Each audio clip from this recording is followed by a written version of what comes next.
Broadly understood as a system of correspondences between celestial patterns and earthly affairs, astrology has appeared in nearly every major civilization. Yet its place in the late Hellenistic world is particularly significant due to its intricate relationship with Greek philosophical thought and its direct claims regarding individual human lives. The horoscopic chart, also called a birth or natal chart, lists planetary positions in the zodiac, mapped onto sections of the sky based on the horizon at a person's specific time and place of birth. The earliest known example of a horoscopic chart linked to an individual comes from Babylon and belongs to a period several centuries before the Common Era. Babylonian astrology reached its peak from the height of the Neo-Assyrian Empire through to the time of the Seleucid rulers. However, the practice of reading celestial signs and engaging in astral devotion stretches far deeper into Mesopotamian history. In that tradition, stars were regarded as divine manifestations, and their favor could be influenced through ritual acts, including prayer, spells, and protective charms. The major deities Anu, Enlil, and Ea were not assigned to particular stars or planets, but to bands of constellations, each with distinct cosmological significance. Elements of the temperaments assigned to planetary deities, such as the destructive force of Mars, associated with Nergal, or the seductive and powerful traits of Venus, linked with Ishtar, would later appear in Hellenistic astrological models. The limited number of late Babylonian horoscopic tablets, which offer sparse planetary positions and concise predictions, makes it difficult to establish the underlying theory behind early horoscopic astrology. In contrast, the Hellenistic world offered a richer textual record and placed a greater emphasis on philosophical justification, which allowed astrology to develop with a firmer conceptual foundation. The Hellenistic period, shaped by the collision and fusion of Greek philosophical traditions with Babylonian, Egyptian, Persian, and Jewish religious thought, created fertile ground for the transformation of Mesopotamian celestial omen practices into a more structured astrological system.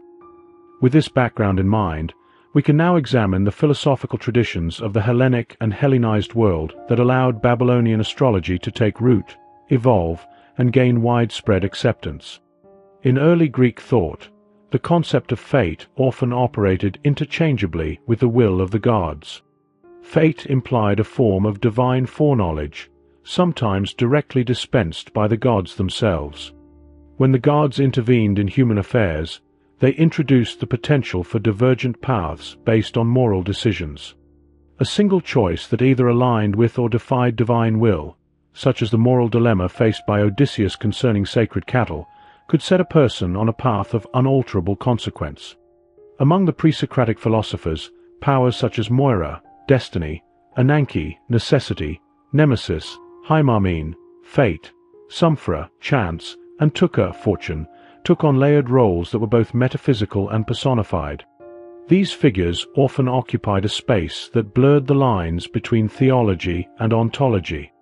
In the thinking of figures like Anaximander, forces such as Moira and Tukka had a role in the structure of the cosmos that could even precede or supersede the authority of the gods. While the Olympian deities might be granted insight into the operations of Moira, they were frequently portrayed as powerless to overrule its overarching decrees. Moira enveloped both the realm of nature and the divine itself. During this phase of Greek thought, neither fate nor fortune, nor Zeus as their often whimsical executor, could be fully comprehended, and virtue offered no safeguard against disaster. This led to a deep sense of existential futility, expressed in the pessimistic outlook of Ionian poets like Mimnermus and Semonides. Archilochus, too, presented a thoroughly bleak view of Moira and Tukka, regarding them as the uncontested arbiters of joy and suffering, immune to human influence. Early thinkers, such as Solon, began to raise the question of human responsibility in matters of justice and injustice, though a firm distinction between external fate and inner moral response had not yet emerged. That separation would only come later, in the Hellenistic period, with ideas like those found in Stoicism, where the individual's happiness was tied to self-mastery in the face of an unchangeable fate.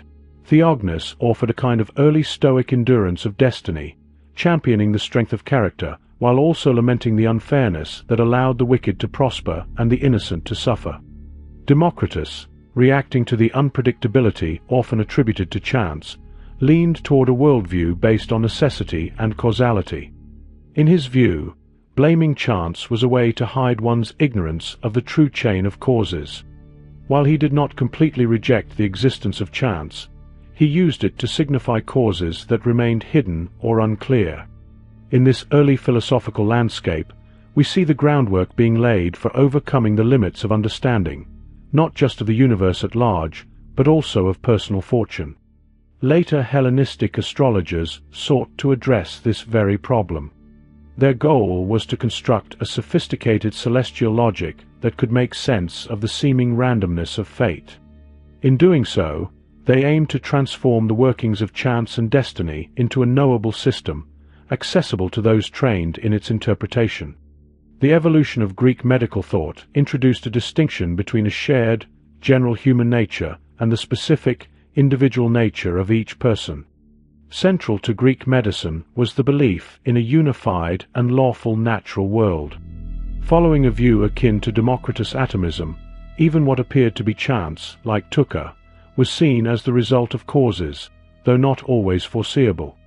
In Hippocratic medicine, a person's psychophysical constitution was classified according to the balance of qualities such as heat, cold, moisture, and dryness. This early understanding of temperament and bodily type laid the foundation for character typologies, which astrologers later adopted and developed further. In return, astrological thinking of the Hellenistic period began to shape medical theory through various methods. These included the idea of associating physical traits with astral influences at birth, the timing of treatment and diagnosis based on planetary and zodiacal positions, the correspondences between medicinal herbs and celestial bodies, and the prediction of illness progression or recovery by analyzing the moment symptoms appeared. Such methods appeared in the works of astrologers like Manilius, Tusser of Babylon, Ptolemy, and Firmicus Maternus, as well as in various anonymous or attributed writings. Galen's stance toward astrology was carefully measured. While he rejected some of its elements, such as the numerological systems drawn from Pythagorean thought or the association of specific plants with certain Egyptian star groups, he accepted others. He considered the phases of the moon and their planetary relations to be valuable for predicting medical outcomes. Two of his treatises specifically addressed this subject, where he grounded his selective endorsement in empirical observation and emphasized precise astronomical measurement over symbolic numerology. In another of his writings, he expressed general support for astrology and mentioned a now-lost work on the physician Asclepiades that explored omens, dreams, and celestial signs. Galen's theoretical openness to astrology was rooted in his vitalist outlook, influenced by Hippocratic thought, which saw nature as a living, purposeful organism. In this view, nature had internal powers of attraction and repulsion, drawing in what was beneficial and rejecting what was harmful. This extended even to the soul, which was thought to possess innate understanding of virtues like wisdom and courage. Omens and astrological signs were interpreted as expressions of nature's intentional design, revealing its hidden order. By contrast, the Optimists, particularly the Epicureans, dismissed astrology and divination entirely. Believing nature to be devoid of purpose or causality, they denied the possibility of meaningful signs, correspondences, or prediction based on celestial phenomena. Greek awareness of Babylonian astrology predates the conquests of Alexander, and this early familiarity is hinted at in Plato's Timaeus. In that dialogue, the speaker critiques forms of star-based divination that are carried out without the aid of precise astronomical calculation or a physical model of the cosmos. To describe the dancing movements of these gods, their juxtapositions and the back-circlings and advances of their circular courses on themselves, to tell which of the gods come into line with one another at their conjunctions and how many of them are in opposition, and in what order and at which times they pass in front of or behind one another, so that some are occluded from our view to reappear once again, thereby bring terrors and portents of things to come to those who cannot reason. To tell all this without the use of visible models would be labor spent in vain. The celestial events described, conjunctions, oppositions, occlusions, and retrograde motions, are core elements of both Babylonian and, later, Greek astronomical practice. This critique may be read as a response to early exposure to astrological traditions rooted more in symbolic interpretation or numerological systems than in direct observation. The insistence on physical models suggests a preference for a more empirical approach. At the same time, it could be seen as a sign that Plato was at least aware of Babylonian Hermetic astrology or the emerging use of natal horoscopes that began to develop earlier in the classical period. Elsewhere in the Timaeus, Plato refers to young gods assigned the task of guiding souls. Their identity later became a subject of interpretation in Platonist circles, but they were eventually identified with the planetary deities, as seen in later sources such as Philo's on the creation. Given the status of the Timaeus as a central text in Platonic thought during the formative period of Hellenistic astrology, such references were likely used by those seeking a philosophical foundation for astrological ideas. In the Laws, Plato again emphasizes the importance of studying the heavens, not for mere prediction, but as a form of religious reverence toward the divine order. He argues that the term planetos, meaning wandering, is misleading, since the movements of the heavenly bodies in fact follow a consistent and orderly pattern, one that becomes evident through proper astronomical inquiry. This perspective may reflect the influence of thinkers within Plato's academy, such as Eudoxus, who were working to model the heavens with increasing mathematical precision. It is important, however, to distinguish this kind of astral reverence from astrology in its later form, which attempted to impose rational structure and predictive power on what were traditionally seen as ambiguous omens from the stars. Plato generally held the so-called divinatory arts in low esteem, unless they were understood as divine madness, mania, a state of possession by the gods, as he discusses in the Ion. His treatment of the Egyptian god Thoth, inventor of disciplines such as arithmetic, astronomy, games, and writing, is likewise ambivalent. In the Phaedrus, Plato suggests that writing, while useful, leads to forgetfulness by substituting memory with symbols. In a similar vein, astrology, as a system of symbolic or semiotic interpretation, was considered inferior to direct prophetic inspiration. For Plato, the truth lay not in signs but in immediate divine insight.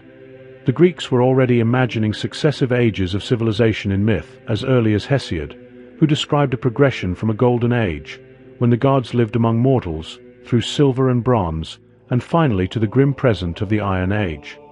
A similar cyclical vision appears in the teachings of Empedocles, who described the alternation of cosmic forces, love reigning during one age, followed by the ascendancy of strife in the next. Plato, too, contributed to the idea of world ages, most notably in The Statesman, where he presents myths involving alternating cosmic periods and a universe governed by divine reason. In this and other dialogues, he introduced the concept of a cosmos, a rationally ordered universe with a hierarchical structure populated by divine beings, elements, daimons, and earthly creatures. These Platonic cosmologies signal a shift away from the more mythic or chaotic accounts of the universe found in earlier thought, toward a model defined by order and intelligibility. His Timaeus, in particular, with its elaborate narrative of the world's creation, became one of the most influential works of antiquity, rivaled in importance in late Hellenistic culture only by the Greek translation of the Hebrew scriptures. Soon after Plato's time, Babylonian cycles of planetary motion began to be integrated with Greek cosmic models. In the Republic, the myth of air portrays the universe as a great spindle of necessity, holding together the heavens. The spheres of the stars and planets are attached to this spindle, turning in harmony. Each one moves at its own pace, with the sphere of the fixed stars rotating the fastest, and in the opposite direction from the planets. The music of the spheres is produced by sirens, while the moirai help spin the cosmic axis. Elsewhere, in the Phaedrus, Plato describes a cosmic procession of souls that follow the gods through the heavens. Souls that recall the vision of the good, particularly those of philosophers, may regain their wings and ascend again after a limited number of cycles. Those that fail continue to be reborn over many lifetimes. He places the dwelling of immortal souls among the stars, near the boundary of the heavens. This sets the stage for a key innovation introduced by Plato, the belief that celestial bodies possess souls. Unlike earlier thinkers who saw the stars and planets merely as physical entities composed of various substances, such as fire, air, or some form of matter, Plato assigned them divine status. Thinkers like Anaxagoras, Xenophanes, Anaximander, Leucippus, and Democritus had approached the heavens in largely material terms. But in dialogues such as the Laws, Plato affirms that soul precedes all created things and acts as a guiding principle within the changing world of matter. Moreover, he holds that the celestial bodies move under the rational governance of nous, or divine intellect. The unceasing and orderly motions of these bodies, he argues, reveal their immortality and their ensouled nature. As he states in the Phaedrus, the soul is self-moving, and thus anything that moves eternally must possess a soul. Though Plato leaves unresolved whether the heavenly beings fashion their bodies or merely inhabit them, he insists through the voice of the Athenian stranger that they are genuine gods, actively engaged in the world. This stands in stark contrast to Ottomist views, which denied any divine concern for human affairs. According to Plato, earlier philosophers like Anaxagoras, despite attributing cosmic order to nous, failed to acknowledge the priority of soul, and thus gave an incomplete account. This oversight, he argues, contributed to the perception that astronomy undermines piety by making the heavens appear mechanical and lifeless. When Babylonian techniques for tracking celestial cycles converged with the Greek idea of an animated, rational universe, the groundwork was laid for both Stoic theories of eternal return and the emergence of technical astrology in the Hellenistic world. The Epinomes, a dialogue traditionally attributed to Philip of Opus, presents a significant shift in how the heavens were conceptualized, marking a moment that helped pave the way for the Western development of astrology. This work illustrates how the planets, once identified by their visual qualities, came to be associated with the Olympian gods, mirroring Babylonian traditions in which each planet embodied a member of their divine pantheon. In earlier Greek texts, such as those of Homer and Hesiod, and even in Plato's Republic, planetary names referred more to their appearance than to divine identity. Jupiter was known for its brightness, Mercury for its flickering light, Mars for its fiery hue, and Venus was recognized as both the morning and evening star, under different names. But in the Epinomes, the planets are renamed after Greek gods, although the text leaves open whether these celestial beings are the gods themselves or images crafted by the gods, suggesting that either interpretation could be valid. These new associations with the Greek deities also roughly aligned with the Babylonian planetary gods. For instance, the supreme Olympian, Zeus, was now linked with Jupiter, taking the place of Marduk in the Babylonian scheme. Venus became Aphrodite, corresponding to the dual-gendered Ishtar. Mars was now Ares, reflecting Nergal, a god of war and destruction. Hermes took the place of Nabu as Mercury. Kronos replaced Ninib as Saturn, and the moon, originally Sin, was reimagined as the goddess Selene. The Epinomes builds on the reverence for celestial beings found in Plato's Laws, elevating astronomy to the highest of pursuits. It is portrayed as a discipline that cultivates piety by teaching the harmony and numerical order of the gods in the heavens. While Plato himself never suggested that the stars directly dictated individual human destinies, the boundary between such a fatalistic view and the idea of divine influence from the heavens was not firmly drawn. The question remains, if the gods care for all things, both great and small, does that mean their motions in the sky affect or guide human life in specific ways? At this stage, there is still no clear-cut distinction between religious devotion to the stars and the more systematic, predictive practice of astrology. Later traditions, including mystery religions, Gnostic texts, Hermetic writings, and magical literature, show that one could revere the stars or contemplate their nature without practicing astronomy in a technical sense or believing in rigid astrological determinism. Similarly, Hellenistic astrologers who produced horoscopes and made predictions were not necessarily involved in rituals honoring planetary gods. There's no evidence of a single, unified school where astrologers were trained in both doctrine and method. Instead, the diversity of approaches, even among those using the same foundational Babylonian techniques, suggests multiple schools with differing theoretical and regional backgrounds. As astrologers developed and shared their own interpretations and methods, the field rapidly expanded, offering many texts and authorities for students to learn from. It's likely that practicing astrologers held a wide range of perspectives on how the stars and planets might affect life on Earth. Drawing from Stoic, Pythagorean, and Platonic ideas, these thinkers disagreed on key questions, such as whether all aspects of life are governed by fate, how much the stars influence events, or even if the soul is shaped by celestial movements. While Zeno of Citium, the founder of Stoicism, incorporated the concept of fate into Stoic physics, it was Chrysippus of Soli who first produced a formal treatise dedicated specifically to the subject. Before him, figures like Xenocrates and Epicurus had already written works with the same title, On Fate, though those texts have not survived. Considering how influential Xenocrates was on the Stoic tradition, especially in key areas such as the concept of oikeiosis, it is unlikely that Chrysippus originated every major argument about fate and freedom on his own. Later prominent Stoics, including Boethus, Posidonius, and Philopater, also took up the subject in depth, reflecting the central importance fate would come to hold across Hellenistic philosophy. The emergence of Hellenistic astrology must also be understood in light of these evolving views. The Stoic account of fate centers on a rational chain of cause and effect. However, unlike the materialistic determinism of Epicurean atomism, Stoic determinism is guided by divine reason. This guiding force, logos, is the active principle of fate, not imposed from outside but diffused throughout the cosmos as logos spermatikos, or seminal reason. This principle is especially present in human beings, who, while subordinate to the gods, are still capable of participating in cosmic reason. Individuals align themselves with the universal logos by living in accordance with nature, which forms the ethical foundation of Stoicism. The aim of a well-ordered life is not to resist the workings of fate, but to flow with them in a state of harmony. Chrysippus draws a key distinction between fate and necessity. Whereas necessity relates to the inherent nature or internal structure of something, for instance, the fragility of clay in a pot, fate refers to the complete network of causes leading up to an event, both internal and external.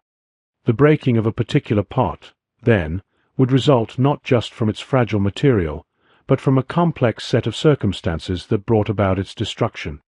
While fate includes internal causes, it does not erase human autonomy, as choices arise from within, shaped by will, temperament, and deliberate reasoning. Some outcomes are what the Stoics termed co-fated, meaning they depend simultaneously on external conditions and personal decisions. An often cited example explains how the preservation of a garment depends both on the garment's material and the owner's intention to care for it. Similarly, procreation is seen as co-fated with a conscious willingness to engage in the necessary acts. Character also plays a critical role in shaping ethical life. Critics like Alexander of Aphrodisias have portrayed the Stoic position as claiming that virtue and vice are inborn. Yet the more accurate Stoic view is that humans are born with a morally neutral disposition, though naturally inclined toward virtue due to their rational nature. This moral potential can be cultivated through proper education or degraded through neglect. Although individuals are not blank slates, they are equipped with innate tendencies that can be influenced, for better or worse, by their surroundings. A person cannot act contrary to their current character, which results from both inborn and external influences, but it is possible for a person's character to transform, sometimes even through a profound internal shift. Because actions follow from character, ethical responsibility lies with the most immediate internal causes. One classical metaphor illustrates this. A cylinder pushed from the top of a hill begins to roll, and while the push sets it in motion, symbolizing the external cause, its round shape determines how it rolls, representing character and internal inclination. Thus, fate initiates events, but it is the nature of the individual that determines how they unfold. Stoic ethics encouraged the development of character through study and disciplined training, fostering a peaceful acceptance of events as expressions of the universe's rational order. In contrast, ignorance or poor character leads one to rebel against the inevitable, resulting in error and discord with the natural world. Berossus, a Babylonian priest who later resided on the island of Kos, is widely recognized for transmitting Babylonian astrological knowledge to the Greek-speaking world through his work known as the Babyloniaca. Although he lived after other possible channels of transmission had already opened, he is especially noted for founding a school focused on both astronomy and astrology.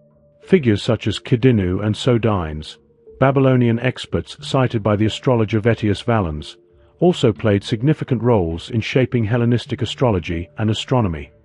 While only fragments and a few tablets remain to attest to Babylonian astrological theory before the Hellenistic period, one central idea attributed to Berossus is the concept of apokatastasis, or the restoration and recurrence of all things, as referenced by Seneca. Some early modern scholars of astronomy history suggested that Kidinu may have developed a theory of the precession of the equinoxes well before the well-known Greek astronomer Hipparchus. Precession refers to the slow, cyclical movement of the Earth's axis, causing the vernal equinox to shift gradually in relation to the backdrop of the stars.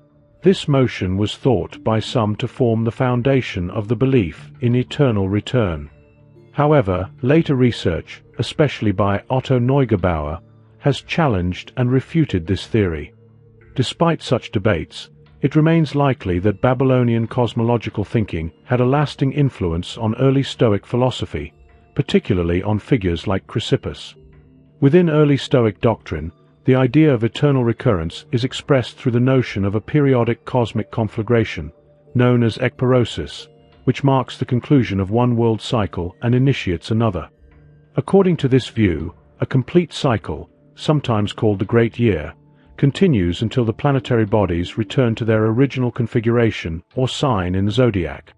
This recurring pattern ends in a purifying fire, understood as the fundamental and divine element, which consumes the world and prepares it for rebirth. This fire, for the Stoics, is no ordinary fire but a rational, creative fire, described as per teknikon, and identified with Zeus himself. It is through this divine element that the cosmos is reformed. In the renewal that follows, this creative fire blends with air to generate moisture, which in turn condenses into earth. From this ordered sequence, the four basic elements reassemble, and the natural world, including living beings, is brought back into existence. By the governing force of necessity, which binds the universe together, the same souls that had previously existed are restored to play out the same roles, repeating their lives in the same manner, albeit with slight differences. This teaching, commonly referred to as the eternal recurrence, is central to early Stoic cosmology. Since rational souls are seen as fragments or seeds of divine reason, also called logos, Zeus, or creative fire, they are understood to return to the divine essence during the conflagration.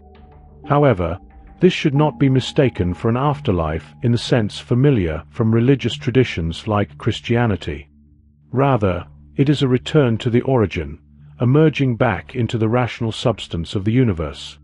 Once God, or Zeus, is fully reconstituted in this way, he reflects upon the course of the previous cycle and crafts a new age that mirrors it, complete in its sequence and events. The Stoics linked this view to Heraclitus, whom they considered a forerunner. While Heraclitus also spoke of cosmic fire and renewal, his vision of the cosmos moving in an upward and downward path differs from the Stoic circular model driven by planetary motions. Among the Stoics, a few notable thinkers rejected the doctrine of eternal recurrence. These included Boethus of Sidon, Pernicius, and, in his later years, Diogenes of Babylon, as reported by Philo in his writings on the eternity of the world. Astrological arrangements formed an essential part of the Stoic Babylonian concept of eternal recurrence, as Nemesius explains. The Stoics say that when the planets return to the same celestial sign Samaeon, in length and breadth Mikos Kai Platos, where each was originally when the world was first formed, at the set periods of time they cause conflagration and destruction of existing things. Once again the world returns anew to the same condition as before, and when the stars are moving again in the same way, each thing that occurred in the previous period will come to pass indiscernibly.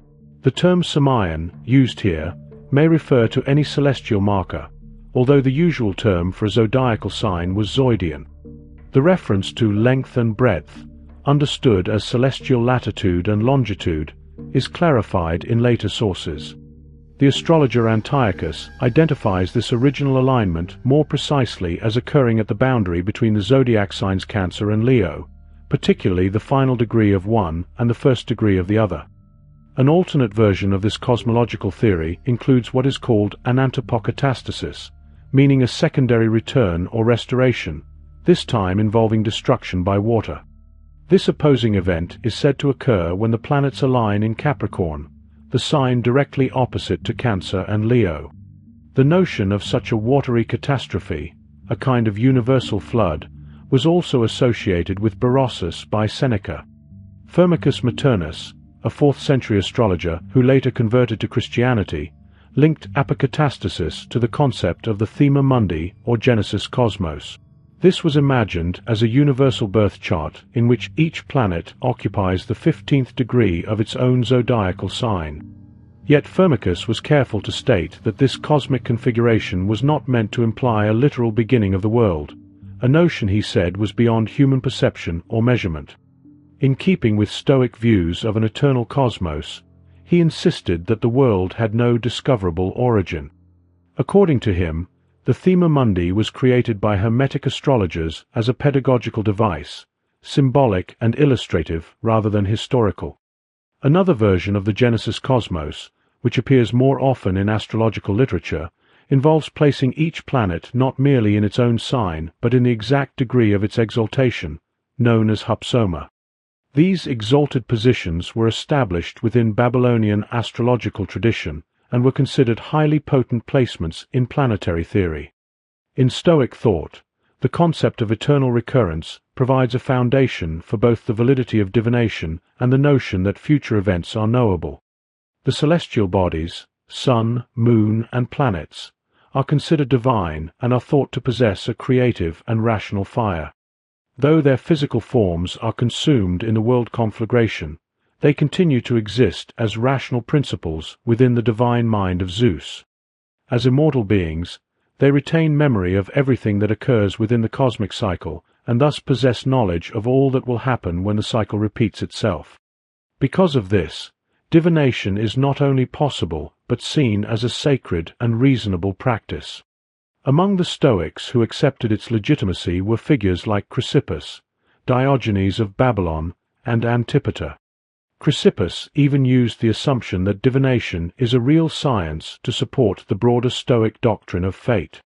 Cicero, however, raised objections to this harmony between divination and Stoic logic. In particular, he questioned whether Chrysippus' system of modal logic, which allows for contingent future truths, could be reconciled with the determinism implied by divinatory prediction. According to this logic, certain future events that depend on individual agency, or occur, according to us, are not necessary in nature. Cicero offers a hypothetical. If someone is born at the rising of the dog star, he will not die at sea. While the condition of birth is fixed in the past, and thus necessary, the resulting prediction is treated by Chrysippus' system as necessarily true as well, raising the issue of whether human freedom is compatible with such necessity. Though Chrysippus did provide a reply to such criticisms, the Stoic position on divination was not ultimately based on a logical synthesis of freedom and determinism. Human agency, in the Stoic framework, depends on character and rational nature, which guide individuals in choosing between what is good, bad, or indifferent.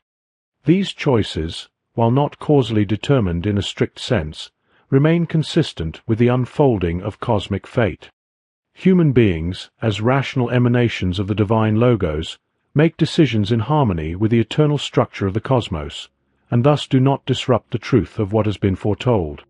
For Chrysippus, the validity of divination was grounded more in observation and natural evidence than in formal logic. Divination functions through signs, manifestations that do not imply mechanical causality, but rather communication from the divine. The reasoning is as follows. If gods exist, they must be aware of future outcomes and care for human beings with benevolent intent. Given this concern, it follows that they would offer signs as a means for mortals to gain insight into future events. These events are foreknown by the gods, but not subject to change by them. If signs are indeed given, then the capacity to interpret them must also exist. When errors occur, the blame falls not on the divine source or the practice itself, but on the interpreter's misunderstanding. Cicero reports this argument in his writings, noting that while signs are real, the success of divination relies on the accuracy of human interpretation rather than the divine origin of the message. A further argument supporting divination, and by extension astral divination, is rooted in the concept of cosmic sympathy. Though already present in medical theory associated with Hipparchus, this idea was developed more fully within the Stoic tradition, most notably by Posidonius. He claimed, however, that the roots of this notion could be traced back to thinkers like Democritus, Xenophanes, Pythagoras, and Socrates. According to Stoic physics, all things in the universe are bound together through a dynamic interaction of forces held in a state of tension. The interaction of the active and passive principles moves pneuma, the vital substance that permeates and unifies all existence. This tension, generated by pneuma, is what maintains the integrity of bodies, and without it, coherent forms would dissolve. Pneuma, as the directive element of the soul, extends throughout the cosmos. In Stoic thought, the universe itself is a living, sentient, and rational being. It possesses impulses, or drives, known as hormai. Unlike in Platonism, where such drives may be in conflict and require governance by reason, Stoicism envisions these cosmic impulses as inherently aligned with a rational purpose. This rational purpose, though not entirely accessible to human intellect, is identified with the Logos, Zeus returning to himself through the cyclical renewal of the universe, known as apokatastasis. Thus, cosmic sympathy underpins the possibility of divination. By understanding one part of the cosmos, such as a sign or celestial event, one gains insight into the entire interconnected whole. In contrast to Plato's skeptical view, which regards divination as a flawed and artless human practice, the Stoics generally held that divination could be approached through rational, systematic methods. This led naturally to the development of astrology grounded in empirical and mathematical observation. Astrologers influenced by Stoicism went beyond the philosophers themselves by mapping innate character traits to the zodiac and planetary positions. They identified moral qualities, both virtuous and corrupt, as outcomes shaped by a person's natal chart, while outer conditions were interpreted through the interaction between this chart and planetary movements over time. Some astrologers, such as Teucros of Babylon, assigned specific character traits to particular rising signs. For instance, individuals born under the first decan of Libra were described as virtuous, while those born under the third decan of Scorpio were said to be wrongdoers or lawbreakers. As for Posidonius, Augustine describes him as strongly inclined toward astrology and as someone who affirmed the stars' influence on fate. Yet, Posidonius' actual position appears to be more complex. Several factors suggest he supported astrology in a more integrated way. First, following Chrysippus, he regarded the cosmos as a living being, and he located its commanding faculty in the heavens, a view that Cleanthes, in contrast, applied to the sun. Second, Posidonius had a strong scientific interest in astronomy and atmospheric phenomena. He was the first to systematically explore the link between lunar phases and ocean tides. In addition, Cicero, who studied under Posidonius and therefore offers a more direct witness than Augustine, references him in connection with astrology in his own writings on divination. Finally, influenced by Platonism, Posidonius held that the zodiacal signs are not merely symbolic markers but ensouled and living beings, an idea that deepens the metaphysical foundation for his acceptance of astrology. Since Posidonius was active around the same time that the earliest texts on Hellenistic astrology were beginning to appear, it is hard to determine exactly what form of astrology might have captured his attention. whether he encountered lingering elements of Babylonian omen-based traditions or the early outlines of a more systematic Greco-Roman model. Given his extensive travels, it's quite likely he came into contact with different astrologers or schools with varying practices. In his study of the connection between the ocean's tidal movements and the cycles of the sun and moon, he seems to have opposed the view of Seleucus, a Babylonian astronomer who held that tides varied according to the zodiacal position of the moon. Seleucus claimed, for instance, that tides were consistent when the moon passed through signs like Aries or Libra, and inconsistent when it moved through signs like Capricorn or Cancer. While Posidonius' rebuttal was grounded in empirical observation rather than astrology, his use of zodiacal references, rather than relying solely on lunar phases or seasonal timing, reflects a type of categorization common in Hellenistic astrology. Balbillus, the son of Thrasyllus and court astrologer to Nero, along with Seneca and the Alexandrian Stoic Curryman, all served as tutors to Lucius Domitius. Curryman, identified by some scholars with the Egyptian priest astrologer referenced by Porphyry and Eusebius, authored a treatise on comets that interpreted these traditionally ominous signs in a more favorable way. Seneca, too, in his own work on comets included in his Natural Inquiries, described some of these celestial appearances as positive omens for the Roman Empire.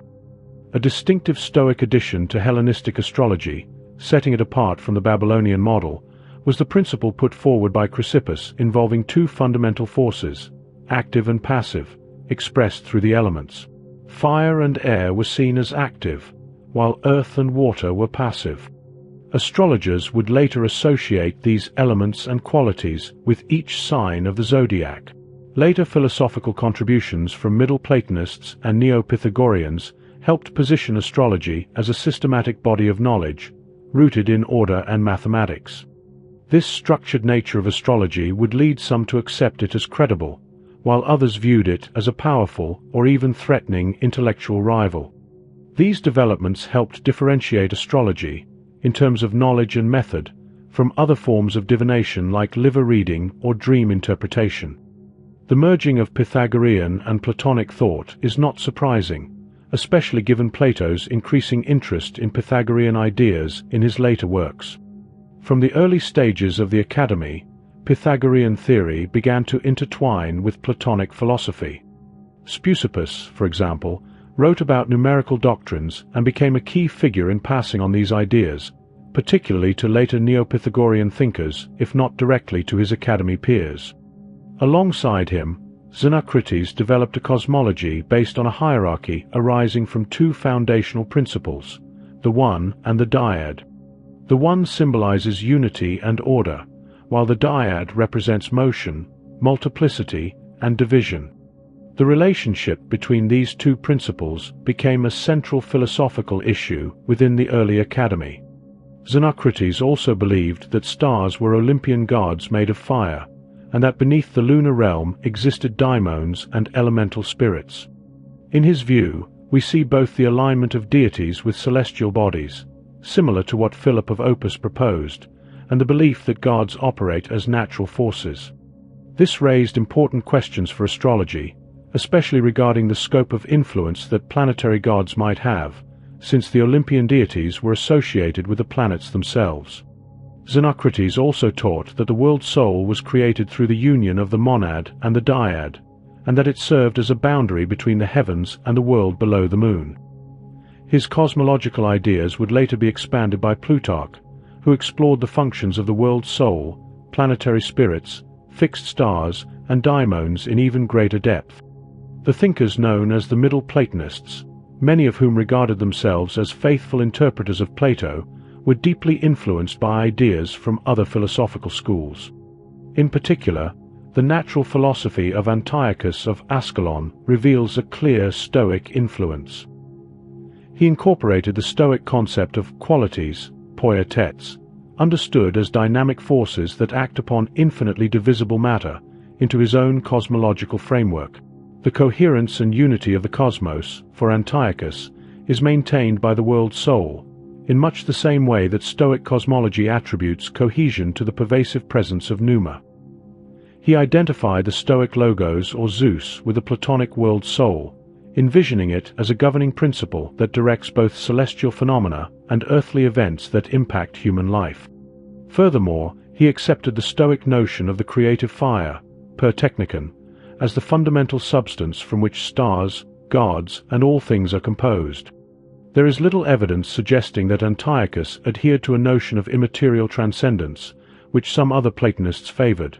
Instead, his worldview appears to align with a more materialist cosmology similar to the Stoics. On the question of fate and free will, Antiochus appears to take a stance opposed to Chrysippus, if he is indeed the philosopher Cicero references into Phaedo and Topica, by affirming the genuine reality of human free will, rather than reducing it to a mere illusion caused by limited understanding of predestined events. His ideas about the cosmos and its inhabitants, particularly concerning the status of the stars and planets, are echoed in the writings of his Roman student Varro. According to Varro, the heavens are filled with souls, immortal beings that dwell in the regions of ether and air, and the elements are arranged in descending order as follows: ether, air, water, and earth. From the highest circle of heaven to the circle of the moon are ethereal souls, the stars and planets, and these are not only known by our intelligence to exist, but are also visible to our eyes as heavenly gods. Within this framework, daimons and heroic spirits were thought to reside in the aerial realm. Antiochus' significance in the evolution of Hellenistic astrology may lie in his departure from the skeptical stance of the new academy, thereby paving the way for Middle Platonists to adopt more theological and metaphysical positions regarding the soul and the structure of the cosmos, positions that would anticipate later Neoplatonic developments. In Alexandria, which would soon emerge as a major center for astrological theory and practice, Platonism became deeply intertwined with Neopythagorean ideas. Eudoras of Alexandria, who wrote a commentary on Plato's Timaeus, played a key role in promoting the Timaean cosmology within Middle and later Neoplatonic philosophy. His influence is evident in the work of Achilles, who cites Eudoras in his introduction to Aratus Phenomena. Achilles relied on Eudoras as a source for ideas about planetary harmonies that draw on Pythagorean thought.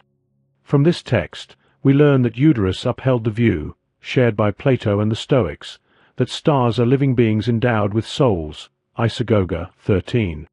The intellectual atmosphere shaped by such thinkers likely formed the immediate background for the emergence of a fully systematic astrology, characterized by detailed classifications of zodiacal signs, planetary characteristics, and their positions in individual horoscopes, as well as the use of numerical techniques to forecast the many events of human life.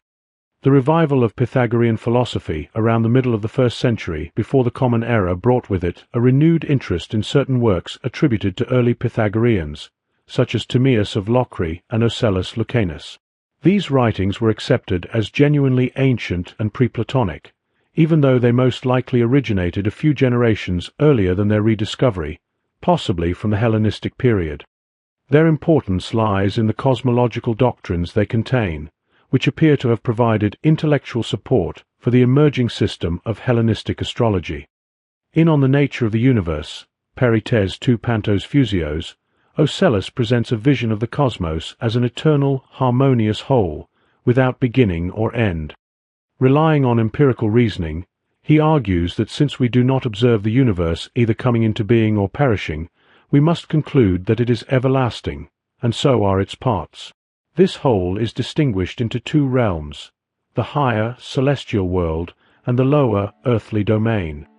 The upper realm, extending from the heavens down to the sphere of the moon, is unchanging and ordered, and it exerts influence over the lower world, where all alteration and decay occur. Following a Platonic mode of thought, Ocellus describes the unchanging realm, the monad, as the principle that rules and generates the mutable realm, the dyad. In the Pythagorean spirit, he sees the divine beings of the higher world as existing in absolute harmony. Signs of this eternal order and self-governance of the universe are evident in the coordinated movement of celestial bodies. Among the key relational patterns he lists, such as order, symmetry, geometrical configurations, placements, distances, influences, speeds and slowness relative to others, their numerical qualities, and cyclical durations. He clearly refers to the observable movements of stars and planets. These features became essential criteria in astrological assessment, used to evaluate the strength and characteristics of planets in a horoscope and to form predictive techniques.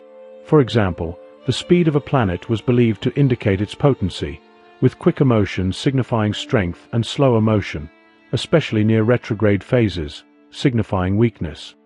The term configurations referred to planetary aspects, or the angles formed between planets and the rising point of the zodiac. Periodic cycles were used in astrological timing, often based on the planetary return cycles, meaning how long each planet takes to return to its starting place in the zodiac. The term intervals referred either to distances between planets or between planets and key points in the horoscope like the horizon or meridian. These were used to assess planetary influence in specific sectors of a birth chart. In another sense, intervals were also used to assign phases of life to each planet, shaping a person's fate over time. Numbers denoted a planet's observed motion, whether moving forward or appearing to move backward in the sky.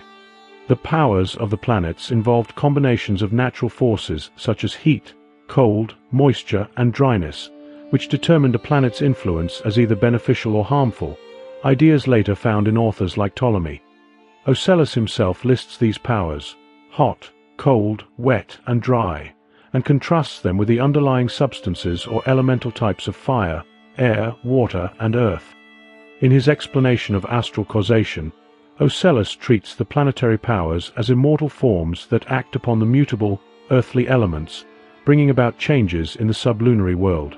Even if Ocellus and other Neopythagoreans were not the original architects of specific astrological doctrines, Ocellus nonetheless provides a philosophical foundation for the belief that celestial bodies influence earthly affairs. He is portrayed as presenting the moon as the meeting point between the realms of the eternal and the mortal. Additionally, he attributes to the slanted path of the zodiac, traced by the sun, a pivotal function. It is the channel through which the higher, changeless realm imparts activity into the realm of change and becoming. The sun's motion throughout the year follows the sequence of elemental powers: heat, cold, moisture, and dryness, which in turn cause transformations within the material elements. The path of the ecliptic inclines these cosmic powers downward into the domain of natural fluctuation and struggle. In his examination of human generation, Ocellus draws more from an Aristotelian framework, particularly in the spirit of on generation and corruption, than from Platonic metaphysics. He asserts that human beings partake in immortality only through the divine gift of reproductive capacity. Harmonizing one's sexual conduct with a divine order preserves this cosmic alignment, while deviation from moral conduct results in the birth of inferior offspring. A kind of cosmic correspondence, akin to what is seen in ancient Greek medical thought, underpins this connection, so that the physical and emotional context of conception, including mental calm or agitation, leaves an imprint on the character of the child. This view aligns with the idea, common among astrologers, that both birth and conception charts hold astrological significance. However, there is a key distinction.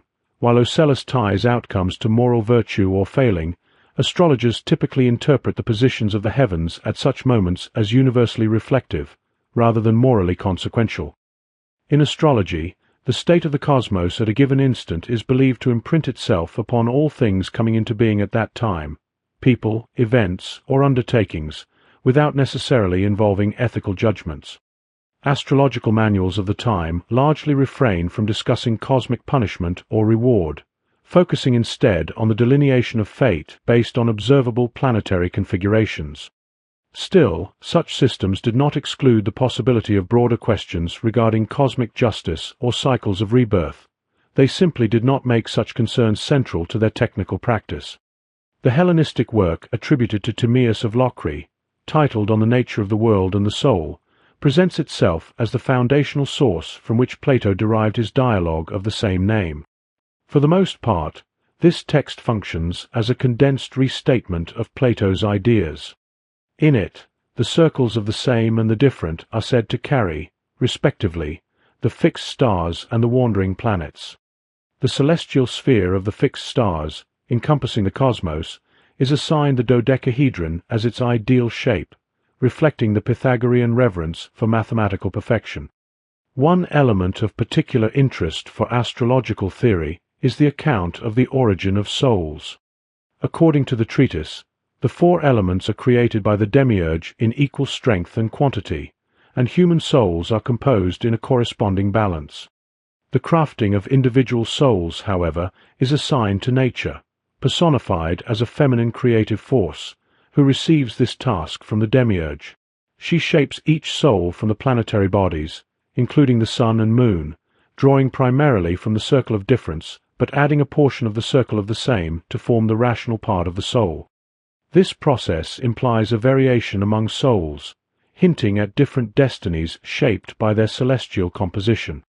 While this essentially echoes what is already found in Plato's Timaeus, the attribution of the account to Timaeus of Locri gave these concepts an added authority. These ideas likely made their way into astrological practices, particularly in the search for a person's ruling planet, commonly referred to as the oikodespotes, as a means of interpreting character and fate. It is possible that astrologers regarded this planetary ruler as one of the young gods, tasked with fashioning mortal bodies and guiding souls away from evil influences. Some philosophical traditions even identified these youthful deities with the visible planets.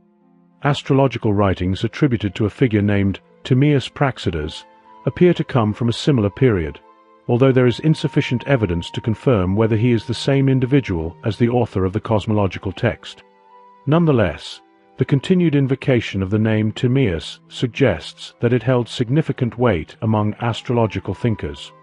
One notable figure influenced by this legacy is Thrasyllus, who lived in Alexandria and served as astrologer to the Roman Emperor Tiberius. Thrasyllus was not only a practicing astrologer, but also a grammarian and professed Pythagorean who studied on the island of Rhodes. He is known for producing an edition of Plato's dialogues, organizing them into groups, and composing a treatise on Platonic and Pythagorean thought. This background suggests that his astrological framework reflects the influence of early Middle Platonism. However, the surviving account of his astrological work, known as the Pinax or Tables, shows that he relied on earlier authorities, especially the pseudonymous figures Nechepso, Petasiris, and Hermes Trismegistus. A numerological chart, possibly assigning zodiacal signs to numbers, similar to material from Tukros of Babylon, is also associated with Thrasyllus. His philosophical outlook appears to weave together elements drawn from both Hermeticism and Pythagoreanism. Although the exact historical development of astrology into a comprehensive system remains uncertain, certain patterns emerge. The fusion of Pythagorean cosmology, with its emphasis on the higher realm influencing the lower, Platonic doctrines of ensouled celestial bodies moving along the circle of difference, Stoic ideas of fate and cosmic interconnectedness, and the rise of Hermetic thought, collectively formed the intellectual foundation for astrology as it came to be practiced. Plutarch, in addition to being a wide-ranging author, adhered philosophically to a form of Platonism characteristic of his time, a synthesis shaped by Aristotelian logic, Stoic ethics, and Neopythagorean metaphysics. His thought also drew upon elements from the religious traditions of Persia and Egypt. By the period in which Plutarch lived, astrology had already been assimilated into Greek intellectual frameworks and had taken on a more formal structure. In the Roman world, astrology was increasingly tied to political matters, particularly in the dynamics between astrologers and emperors, as seen in the relationships involving figures like Thrasyllus and Balbillus, as well as in legal restrictions targeting forecasts about imperial fate. Though Plutarch did not contribute directly to the technical development of astrology, his version of Middle Platonism helped articulate the philosophical environment in which astrology gained acceptance and popularity during the early centuries of the Common Era. He occasionally incorporated astrological imagery and ideas into his philosophical discussions. As a priest of Apollo, Plutarch interpreted all deities as symbolic aspects of a singular divine being, an invisible and ineffable one. This view was supported by his interpretation of the name Apollo as meaning not many, an expression of divine unity. Still, he avoided a direct equation of Apollo with the visible sun, reasoning that the true God is unseen, while the sun is merely an intelligible representation.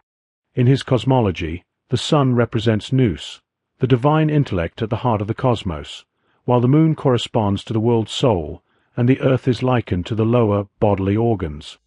Drawing from a Platonic notion in the laws that proposes two world souls, one benevolent and the other malevolent, Plutarch accepted the existence of a pre-cosmic irrational soul. This irrational soul, though not intrinsically evil, is the origin of disorder in the sublunary world, mingling with the good and generating a cosmic struggle. Upholding the distinction made by Ocellus between the unchanging celestial region and the mutable earthly one, Plutarch offered a more nuanced picture of the workings in the world of change. He posited two opposing powers, one aligned with goodness, guiding souls along a straight and upward path, and the other with disorder, drawing them backward and downward. Individual souls reflect this duality and are miniature versions of the world's soul, as expressed in the Platonic tradition.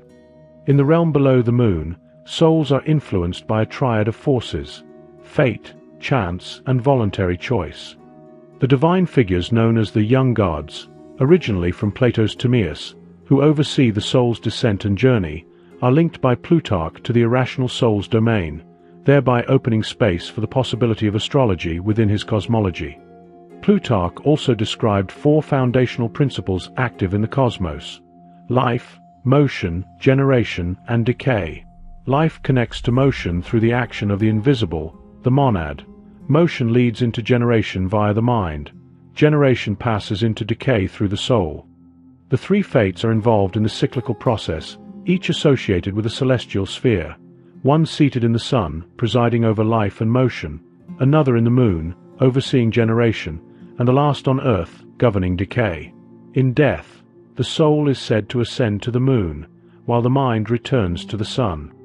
The opposite sequence occurs at birth. Plutarch's use of planetary imagery is not always consistent. In one context, he associates the sun with a demiurge and places the young gods within the domain of the moon, suggesting a contrast between rational and irrational principles. This fluidity in symbolism underscores his larger metaphysical project, in which astrological concepts are not ends in themselves, but are used to articulate the deeper dynamics of the soul's journey through the cosmos. Plutarch's perspective on astrology, particularly in its predictive aspect, remains uncertain and somewhat cautious.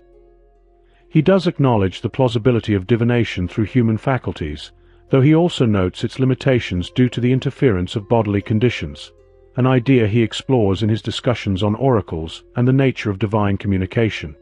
Still, he voices concern over military leaders who place more trust in divinatory practices than in the advice of seasoned strategists. His remarks on astrologers reveal a more skeptical stance. In one account, he reflects on the assertions of an astrologer named Tarutios, who claimed to have determined the precise birth time of Romulus, as well as the exact moment of his city's founding by working backward from his personality to a natal chart. Plutarch considered such efforts, particularly those suggesting that cities have destinies determined by astrological readings cast at their founding, to be exaggerated and implausible. Elsewhere, he mentions how Sulla, after consulting Chaldean astrologers, correctly foresaw the manner of his own death, a prediction he later recorded. However, Plutarch admits to being puzzled by the apparent inconsistency in outcomes.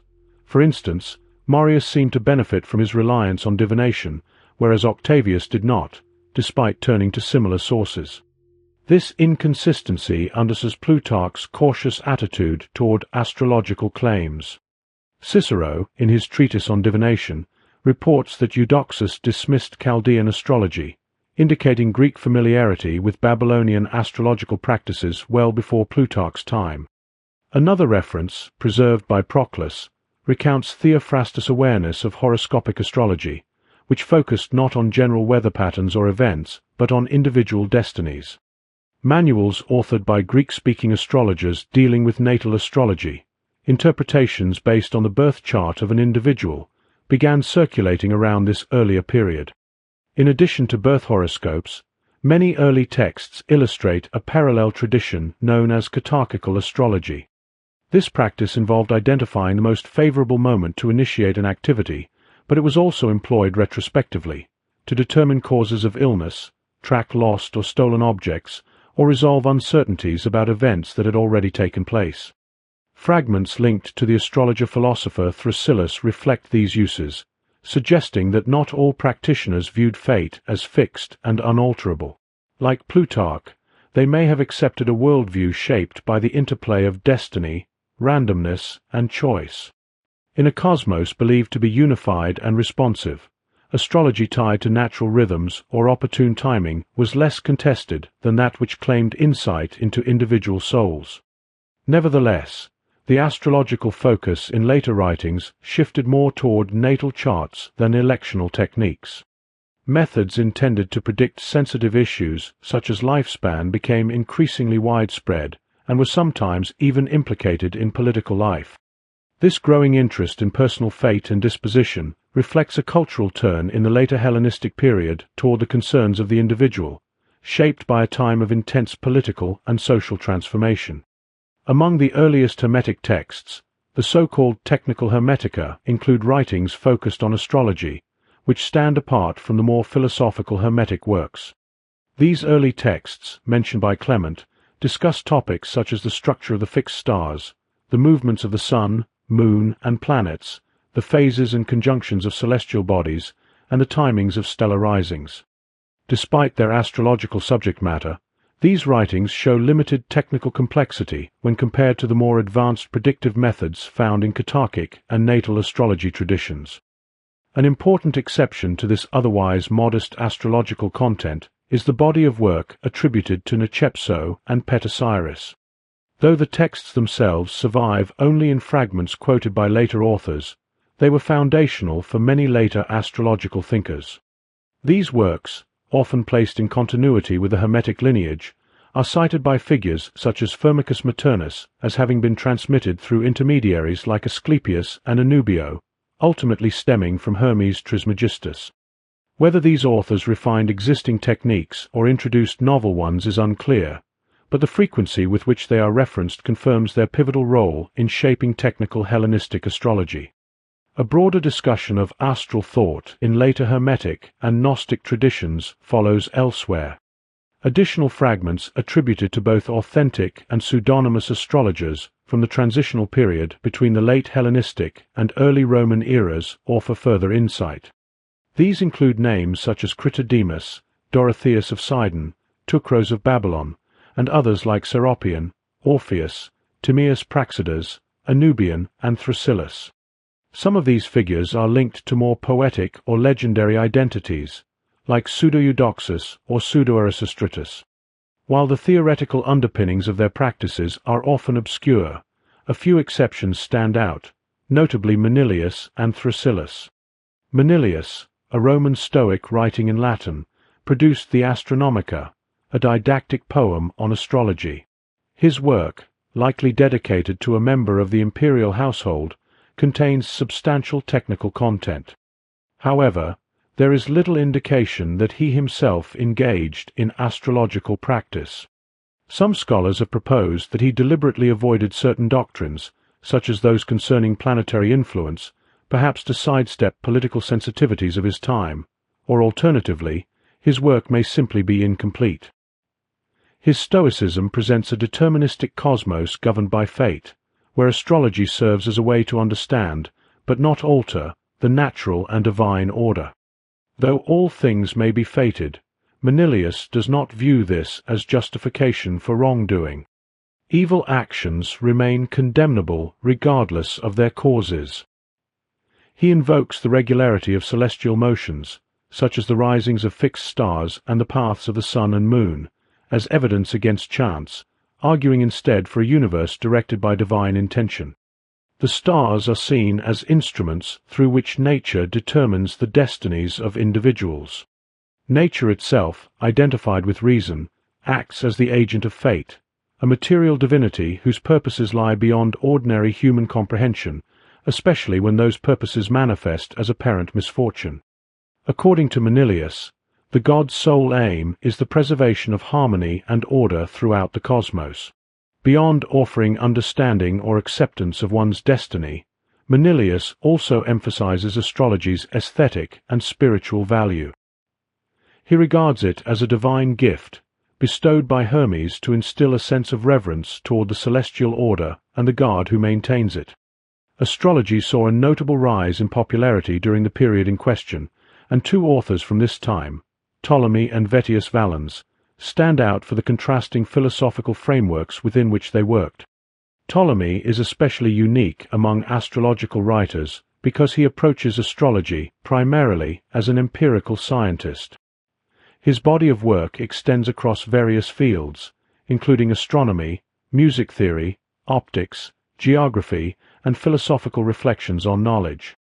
Although his reputation as an astronomer rests mainly on his astronomical treatise commonly known as the Almagest, it is his astrological manual, the Tetrabiblos, that became the most influential representative of Hellenistic astrology throughout the medieval and modern periods, largely due to the prominence it achieved in manuscript transmission. Scholars have long debated the philosophical lineage behind Ptolemy's thought, proposing influences from Aristotelian, Stoic, Platonist, or even skeptical traditions. But any attempt to assign him exclusively to one school overlooks the deliberate eclecticism in his approach. His synthesis is not a random mixture of ideas, but rather a selective alignment based on rational coherence, more in the spirit of a scientifically minded harmonization than of the argumentative divergence pursued by radical skeptics.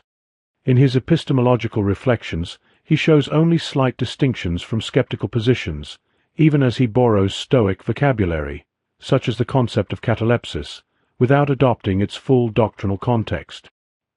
He also adapts the Stoic principle of oikeiosis, which describes a sage's attunement to the cosmos, applying it instead to the internal affinities and mutual relations among celestial bodies and zodiacal signs.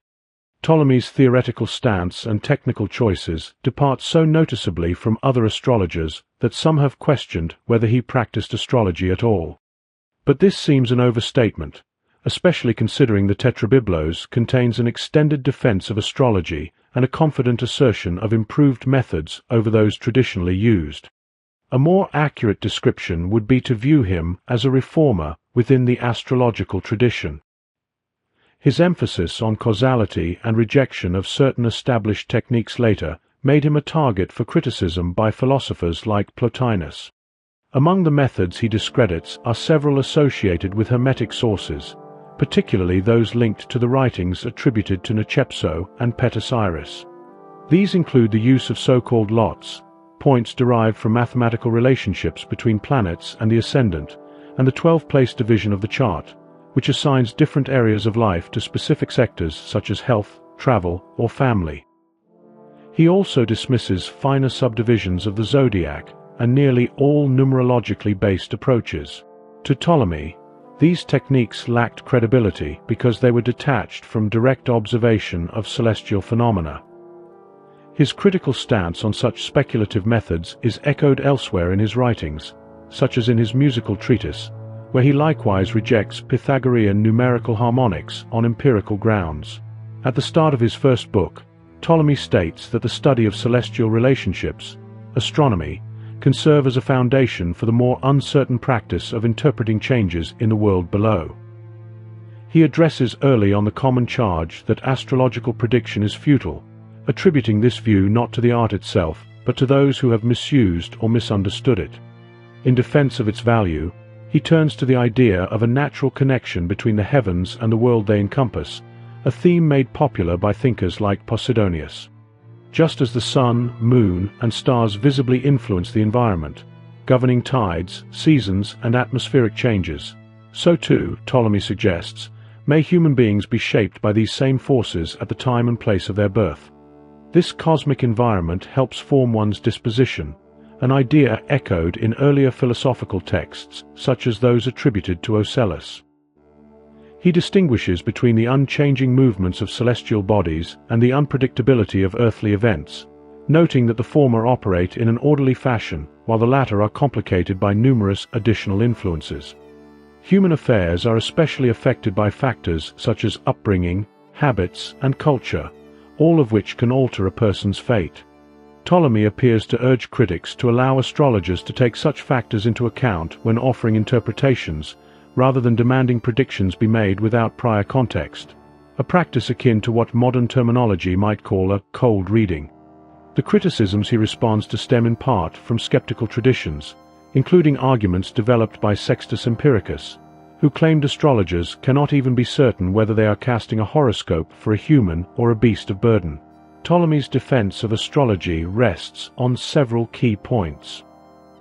He argues that its study leads to an understanding of both earthly and divine matters, pursued not for personal gain but for the sake of knowledge itself. He also asserts that knowing what lies ahead provides a sense of inner peace, an ethical claim with strong Stoic undertones. Moreover, this discipline reveals that not all events are governed solely by divine will. Though the movements of the heavens follow a fixed order, events on earth remain open to influence and variation. This view resonates with the cosmological outlook found in Neopythagorean and Platonic sources like Ocellus, where higher causes may at times override lesser ones, especially in cases such as natural disasters. In characterizing planets and stars, Ptolemy follows a theory of qualities, warmth, cold, dryness, and moisture, as the foundation for their benefic or malefic influence. These qualities are also attributed to the stars within each zodiacal sign, depending on how familiar or attuned they are to certain planets. The relationships between the signs themselves are determined through aspects, angular distances, whose harmonies and tensions reflect principles drawn from music theory and the gendered nature assigned to the signs. In his system, certain angular relationships, like those forming triangles or hexagons, are considered favorable, while others, such as squares or oppositions, are thought to bring discord. The second book of the Tetrabiblos explores the astrological influences on weather patterns, cultural characteristics, and the mapping of geography according to zodiacal correspondences. While Ptolemy is not the originator of assigning regions of the world to signs of the zodiac, his geographical associations diverge notably from those of earlier authors such as Dorotheus, Teucros, Manilius, and Paulus Alexandrinus. The remaining two books focus on techniques of prediction within the context of natal astrology. One feature that is noticeably missing in Ptolemy's work is the practice of katarchic astrology, which had been present in earlier traditions. A major innovation in his approach is the use of a zodiac based on the findings of Hipparchus, who identified the gradual shift of the equinoxes, a phenomenon now known as the precession of the equinox. Instead of anchoring the zodiac to the fixed stars, this method takes the spring equinox as the starting point of the zodiacal cycle. This approach, known as the tropical zodiac, eventually became the foundation of Western astrological tradition. Critics of astrology in more recent times have pointed to this shifting reference point, arguing that the signs no longer align with their original constellations, but in Ptolemy's framework, this was an intentional correction rooted in astronomical observation. Many astrologers during and shortly after his time appear either unaware of Hipparchus' insight or uninterested in applying it. Valens, for instance, references a method attributed to Hipparchus, but it remains unclear whether he adopted this recalibrated zodiac in practice. Ptolemy's apparent lack of influence on his contemporaries may be attributed to the limited dissemination of his writings during his lifetime. Ptolemy avoids the symbolic language typical of astral divination, and instead grounds his explanations in causal relationships. The stars and planets are not merely signs but active forces behind events in nature, affecting not only the climate and seasons but also human temperament. Despite advocating for a causal interpretation, he acknowledges the limits of precision in prediction. For this reason, he does not support a fully deterministic view of fate governed by the stars. Rather, he suggests that astrology, when improved through better methods, can offer more reliable insight, narrowing the margin of error. The concept of celestial bodies as causes of life and change was already compatible with peripatetic philosophy, especially under the influence of Aristotle's theory that the eternal motion of the heavens is the source of generation and decay. However, in Ptolemy's case, this perspective was likely inherited through a Neopythagorean lens shaped by authors like Ocellus. The Anthologiarum by Vettius Valens of Antioch holds significance for several reasons. It preserves excerpts from earlier sources like Nicepso and Critodemus, and contains numerous example horoscopes that offer insight into the historical development of astronomy. Valens stands out among astrological authors as someone who reveals not only the practical methods of astrology, but also the mindset of a dedicated practitioner. His wide-ranging travels in pursuit of instruction allowed him to collect techniques that do not appear elsewhere, suggesting a broad diversity in regional astrological practice. In his writings, he cites a variety of astrologers and astronomers as his sources, including figures such as Abram, Apollinarius, Aristarchus, Asclepius, Asclepius, Critodemus, Euctemon, Hermias, Hermes, Hermippus, Hipparchus, Hypsicles, Cydinas, Meton, Nicepso, Petasiris, Philip, Orion, Suths, Sodines, Thrasyllus, Timaeus, and Zoroaster. Valens asserts that he put these teachings to the test and formed his judgments through rigorous labor and first-hand experience. Throughout his technical discussions, Valens occasionally introduces reflections that express his philosophical stance. Unlike Ptolemy's more complex philosophical framework, Valens is rooted in a straightforward Stoic ethic. While there are traces of Neopythagorean and Middle Platonic thought, such as his connection between the sun and the divine intellect, his core justification for astrology is grounded in Stoic principles. According to this view, the only thing within human power is the manner in which one aligns with the unavoidable course of destiny. Valens emphasizes that while fate itself cannot be altered, individuals retain control over how they respond to it. He draws on classical sources such as Cleanthes, Euripides, and Homer to reinforce the idea that one must remain faithful to their destined path. Valens treats astrology with a profound sense of devotion, approaching it as a sacred discipline. At the beginning of one of his books, he includes an oath invoking the celestial bodies and urges the reader not to disclose astrological knowledge to those lacking education or initiation. He also warns that neglecting proper reverence for one's original teacher could bring misfortune. Elsewhere, he defends astrology's predictive power through a Stoic lens, arguing that although outcomes are determined by fate, the pursuit of understanding through astrology frees the soul from the illusions of fortune and desire. Those who embrace this discipline, he writes, attain inner tranquility, show no fear of death, remain indifferent to praise or fortune, and live as soldiers of destiny. Although Valens does offer methods for electional astrology in some places, he insists that rituals and offerings have no power to change what is fixed in one's natal chart. He also acknowledges that children born of the same parents may possess very different natures due to variations in the timing of their births. In his view, astrology is not simply a tool for prediction, but a divine gift granted to humanity, allowing it to partake in something eternal. As with Ptolemy, Valens attributes flaws in astrological results to the astrologers themselves, especially to those who lack diligence or depth in their learning. While Ptolemy and Valens represent different expressions of astrology during their era, their writings were not the only manifestations of astrological thought. Astrological ideas also circulated within magical practices, Hermetic writings, Gnostic teachings, and certain Christian sects like the Ophites, as well as in the Chaldean oracles. Other astrologers active around this time include Antiochus of Athens and Manetho, who should not be confused with the Egyptian historian of the same name. Another figure of interest, Firmicus Maternus, will be discussed separately due to his connection with Neoplatonic philosophy. One of the earliest philosophical attacks on astrology's validity is attributed to Carneades, a leading figure of the skeptical New Academy. Though he left no writings of his own, later sources reconstructed his arguments against astrology. Among the key criticisms attributed to Carneades were the following: that accurate astronomical measurements at the moment of birth are unattainable, yet astrological techniques rely on such precision; that individuals born at the same time often experience different life paths, while those born at entirely different times and places may die simultaneously, especially in large-scale events like natural disasters. He also questioned why animals born at the same moment as humans would not share the same fate, and noted that the diversity of cultures, customs, and languages across the world seems to contradict a universal astrological determinism. Astrologers attempted to counter some of these challenges by introducing the concept of astrogeography, or astrochorography, a system that assigns celestial influences to different regions and peoples.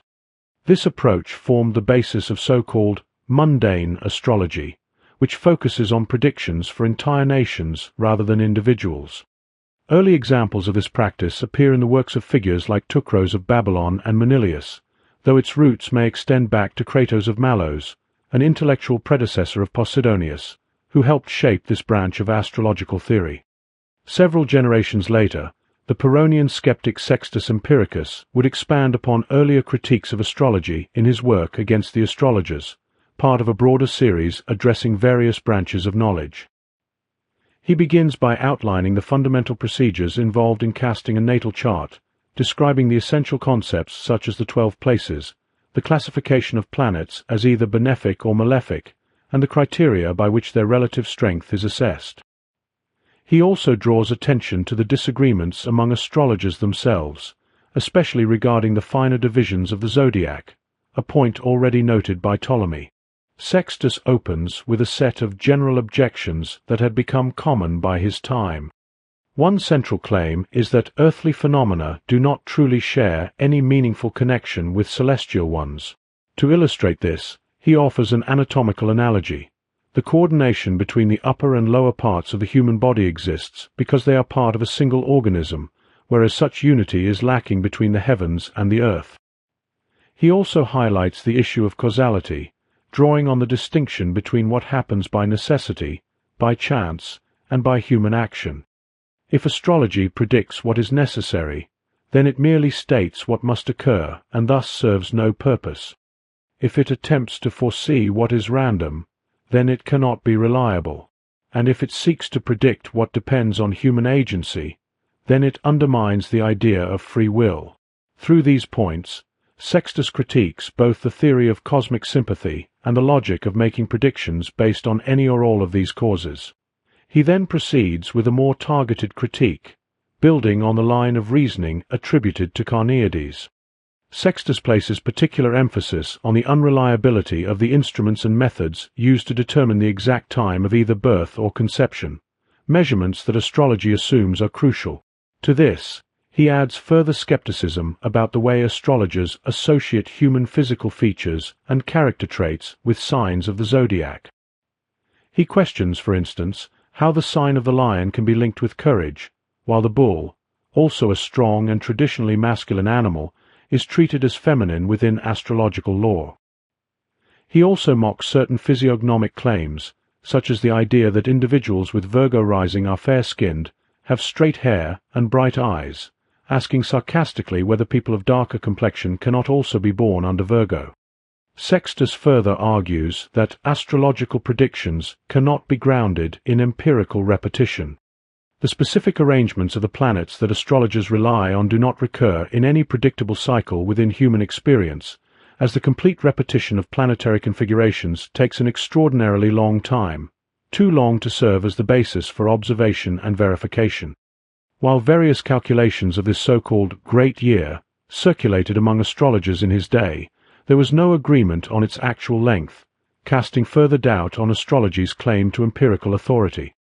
The philosophical Hermetica, a set of texts within the Hermetic tradition generally composed later than the technical, astronomical and magical fragments, share astrological symbolism with another diverse group called the Gnostic texts.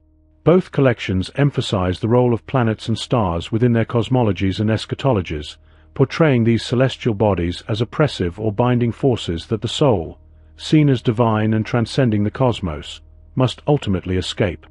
Fate, often called Heimarmene, is a central theme in Hermetic writings, where astrology is sometimes assumed as knowledge of the fate governing the mortal aspect of a person from birth. The planets themselves are depicted as subject to fate and necessity, which are in turn subordinate to the providence of God, pronoia. In the Poimandra's text, God creates humanity in his own image, but also establishes a creator god or demiurge, who appoints 7 rulers, identified as the planets, under whose authority fate operates. Humanity is described as dual in nature, immortal and beyond the celestial order on one side, mortal and subject to planetary influence on the other, since each person shares qualities connected to each planet. At death, the soul of one who recognizes their immortal, divine, intellectual self ascends, gradually shedding the elements gathered during its descent.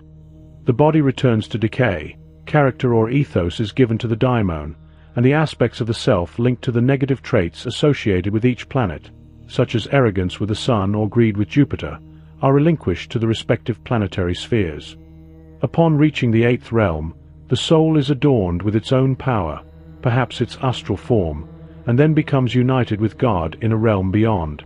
Some Gnostic traditions even speak of an additional higher realm.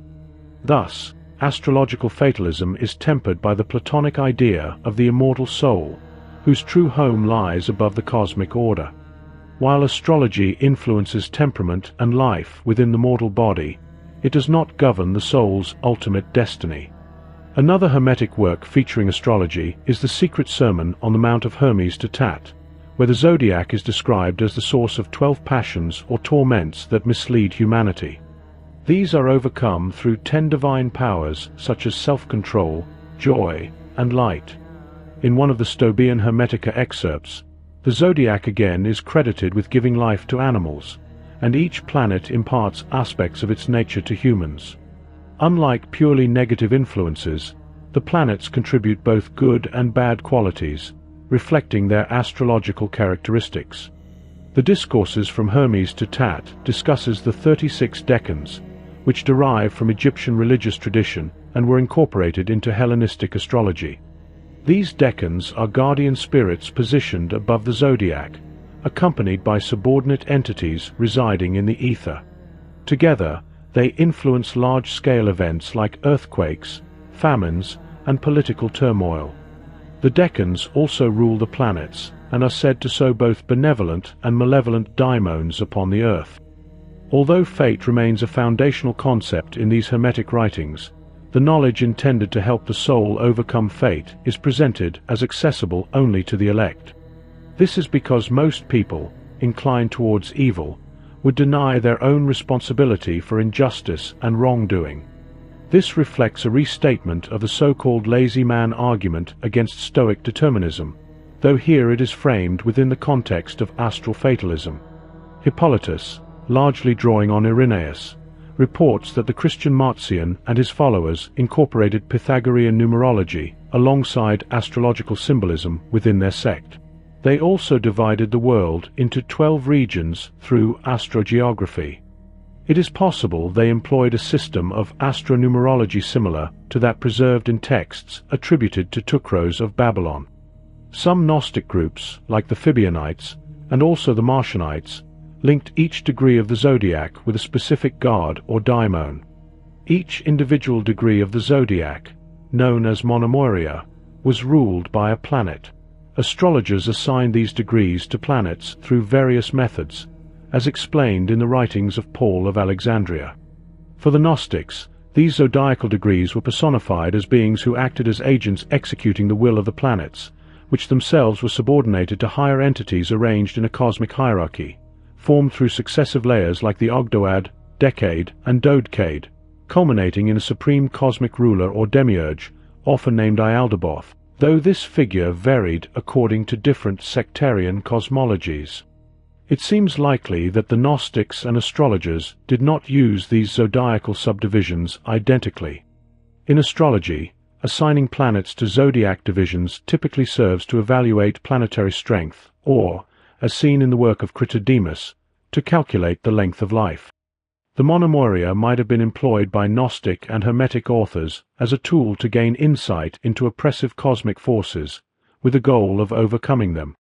In the Chaldean Oracles, a text from the 2nd century influenced by Numenius, there is a cosmos resembling that found in Hermetic writings. However, here divine influences from above are mediated through Hecate, who acts as a boundary between the divine and earthly realms and presides over fate. Fate is portrayed as a natural force to which the irrational human soul is bound. Theurgical practices involving purification of body and mind, and the use of the rational soul, prepare the practitioner for an ascent through the celestial spheres, where the intelligible soul resides alongside the Father God. Like the Gnostic and Hermetic traditions, the oracles describe a hierarchy of powers that includes the zodiac, planets, and daimons. Neoplatonism is generally regarded as having begun with Plotinus, though like all late Hellenistic philosophies and religions, it did not emerge in isolation. Plotinus was familiar with Middle Platonist thinkers such as Numenius and Albinus, as well as various strands of Aristotelian, Neopythagorean, Gnostic, and Stoic thought. Numenius, in particular, shares with Hermetic and Gnostic cosmologies the idea that the human soul descends through the cosmos, passing through the gate of Cancer, loses memory of its divine origin, and acquires its character under the influence of the planets. These planetary qualities are astrological in nature, but change according to their proximity to the intelligible realm. For example, at the highest planetary sphere, Saturn bestows reason and understanding, whereas at the lowest sphere, the moon governs physical growth. As the soul ascends back through the spheres, it is judged at each planetary level. Should it fail these judgments, the soul descends to a realm above the earthly waters, sometimes called Hades, and undergoes repeated reincarnations until it attains virtue and is restored, a concept reminiscent of the myth of air from Plato's Republic. Cosmological frameworks in Middle Platonic, Gnostic, and Neopythagorean thought often accommodate astrology, though not always in a rigidly deterministic manner.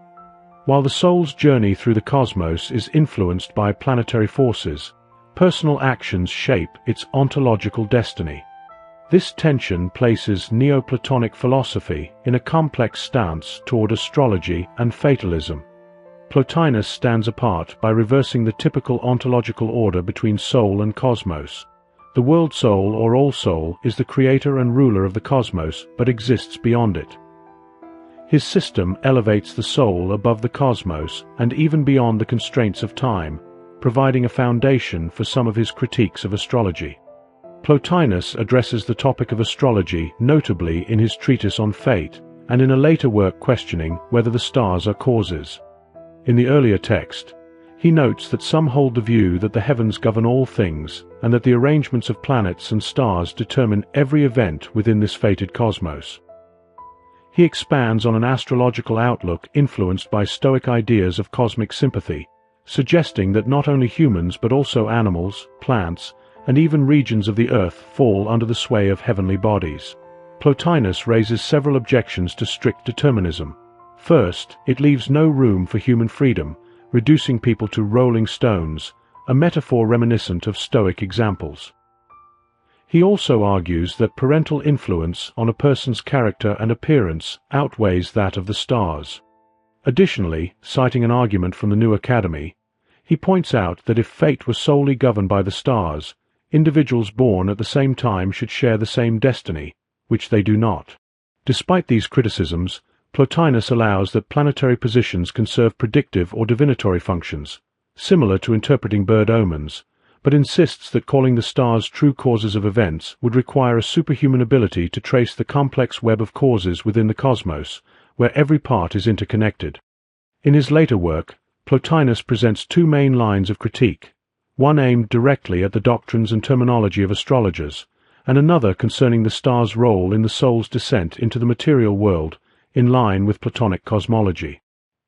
His familiarity with technical astrology is evident as he turns the astrologer's perspective upside down, imagining the view from the planets themselves. He finds it absurd that planets should influence each other simply because they see one another, and mocks the idea that two planets might feel opposite emotions in the presence of a third. He similarly disputes the notion that planets are naturally inclined to day or night and favor their respective domains, arguing instead that it is always day for the planets. More importantly, Plotinus questions the very nature of planets and stars. If they lack a soul, they could only influence physical bodies. If they do possess souls, their impact would be diluted because the Earth is influenced by many stars, not just one. Plotinus does consider planets to be ensouled, viewing them as divine beings. Therefore, contrary to astrologers who label some planets as harmful, he insists that no planet is inherently evil. Since they are divine, planets do not contain any cause of evil within themselves and do not punish humans, who cannot affect their happiness. Challenging the moral traits assigned to planets and zodiac signs, Plotinus argues that virtue is a gift from God, while vice arises from external conditions encountered as the soul becomes embodied in matter.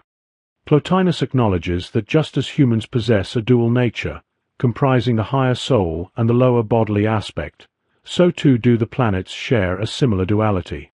While planets occupy a higher realm than earthly beings during their movements, they are not entirely immutable like the beings of the intellect. In this respect, he seeks to reconcile the idea from Plato's Republic that the stars influence one's character and fate with his own belief in free will.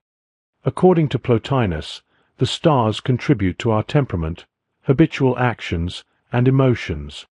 Yet, he questions what remains as the true self, answering that nature has endowed us with the power to master our passions. If a person with this dual nature fails to live virtuously, the life of the intellect that transcends the cosmos, then the stars not only signal his destiny, but he also becomes fully integrated with the cosmic whole of which he is a part. Porphyry of Tyre, the most famous student of Plotinus, held a markedly different stance on astrology. He authored a now-lost work titled Introduction to Astronomy in 3 books, with astronomy here understood as astrology, and compiled an introduction to Ptolemy's Tetrabiblos.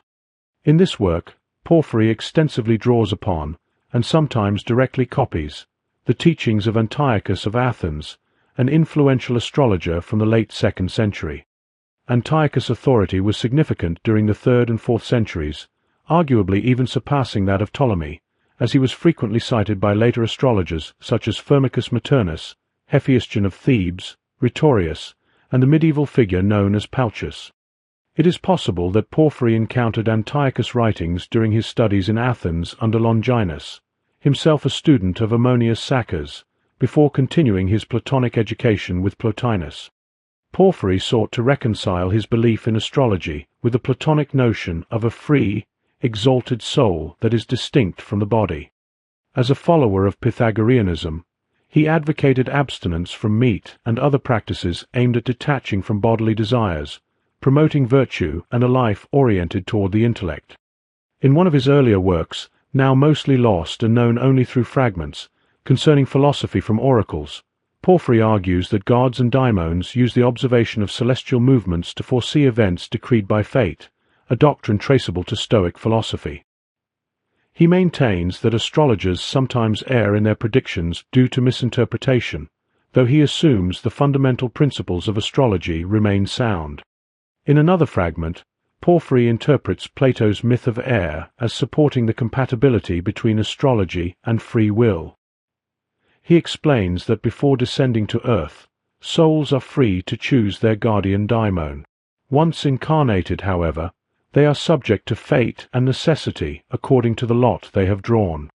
This aligns with Egyptian astrological beliefs that the rising zodiac sign and the configuration of planets at birth signify the life a soul has chosen.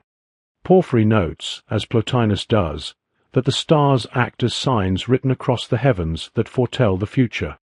Both philosophers discuss the myth of air and the role of stars in divination, yet while Porphyry embraces the complex calculations and arcane language of astrological tradition, Plotinus rejects these practices.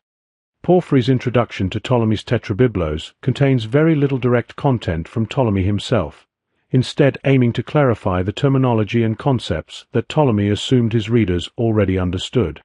Porphyry's goal was to explain this complex language as simply as possible, making the ideas accessible to those unfamiliar with astrology. His deep respect for Ptolemy is clear from his other work on Ptolemy's harmonics, and from statements acknowledging his intellectual debt. Yet, Porphyry includes many astrological techniques that Ptolemy himself rejected.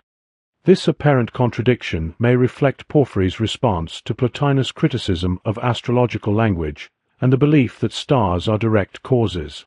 Porphyry seems to believe that by mastering the specialized scientific language, astrology can regain credibility, something that Ptolemy's more naturalistic approach may have diminished, at least from Plotinus' perspective. In his letter to Anebo, Porphyry raises several questions about the hierarchy and distinctions between visible and invisible gods and daimons, as well as about the mantic arts. He discusses the ability of some to judge whether star configurations will lead to accurate or false predictions, and whether ritual theurgic actions will succeed or fail. He also inquires about the symbolism behind changing images of the sun throughout the hours, specifically 12 Egyptian figures that rise with the ascending zodiac signs, known as the Dodecaeri.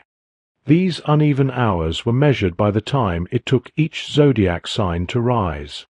However, Porphyry criticizes certain Egyptian priest astrologers, like Curryman, who reduce their gods merely to natural forces, reject incorporeal beings, and adhere rigidly to deterministic astral fatalism. Towards the end of the letter, Porphyry questions the astrologer's practice of identifying one's personal daimon and what kind of power it grants. Striving to reconcile his ideas of virtue and free will with astrology, he suggests that if it is possible to determine one's daimon, represented by a particular planet identified through specific rules and called the oikodespotes, then a person can achieve freedom from fate. Porphyry acknowledges the difficulties and disagreements among astrologers regarding how to correctly find this vital indicator. In his introduction to Ptolemy's work, he dedicates a detailed chapter, borrowing again from Antiochus of Athens, to explaining the method for locating the oikodespotes and distinguishing it from other ruling planets, such as the Curios and the Epicrateta. Later, Iamblichus, who developed his own distinctive approach to astrology, would address these questions more fully in his De Mysteriis. Iamblichus, unlike Plotinus, did not believe that the embodied human soul could transcend the cosmos and its governing principle of fate simply through contemplation of the One, the source of all things. Responding to Porphyry's critique that Egyptian religion was overly materialistic, Iamblichus argued that just as humans possess a dual nature, an incorporeal soul entwined with matter, this duality is reflected throughout all levels of existence. For most people, theurgy should begin with the material gods who govern generation and decay of physical bodies. Intellectual forms of theurgy are reserved for a select few, and often only at later stages of spiritual development. Instead, the theurgist must start where they are, according to their personal level and inclinations. Iamblichus' intricate hierarchy of beings includes celestial gods, visible gods, angels, and daimons, each requiring specific forms of sacrifice and prayer tailored to their individual natures and preferences.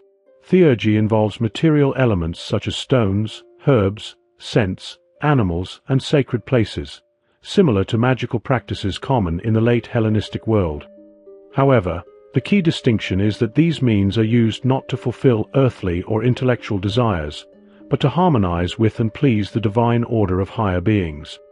Divinity is present throughout all things, with earthly entities receiving portions of divinity from particular gods. In response to Porphyry's question about the symbolism of the sun god seated on the lotus, a motif from Egyptian astrology, Iamblichus explains that the changing images aligned with the zodiacal hours symbolize an incorporeal and unchanging God revealed in the light through various images representing his diverse gifts. The sun's position atop the lotus, which symbolizes the circular motion of the intellect, signifies his transcendence over all. Interestingly, Iamblichus also states that the zodiac signs and all celestial motions derive their power from the sun, placing them ontologically beneath it. Addressing Porphyry's concerns about the deterministic astral views of Curryman, an Alexandrian astrologer priest versed in Stoic philosophy, and others, Iamblichus notes that Hermetic writings on natal astrology hold only a minor place within the broader Hermetic and Egyptian philosophical framework. While he acknowledges the usefulness of natal astrology, he regards it as focused on the lower, material aspects of life, thus subordinate to the intellectual realm. Moreover, not everything is bound by necessity because theurgic practice can raise the soul above the cosmos and fate. Regarding Porphyry's question about identifying one's personal daimon through astrology, Iamblichus asserts that astrological calculations cannot reveal the guardian daimon. Since the natal chart reflects one's fate, and the daimon is assigned before the soul's descent into the body, preceding and existing independently from fate, astrology, being a human and fallible science, cannot determine this. Generally, Iamblichus shows little interest in the astrological methods of Ptolemy, Antiochus, and others, though he accepts astrology as a genuine science, albeit corrupted by human mistakes. He also embraces material correspondences to celestial gods, including the planets, and uses catarchical astrology, observations for choosing favorable times, for practical ritual purposes. Julius Firmicus Maternus was a 4th-century Sicilian astrologer known for writing an extensive 8-book astrological treatise called Mathesios, followed about a decade later by a Christian polemical work titled On the Error of Profane Religions.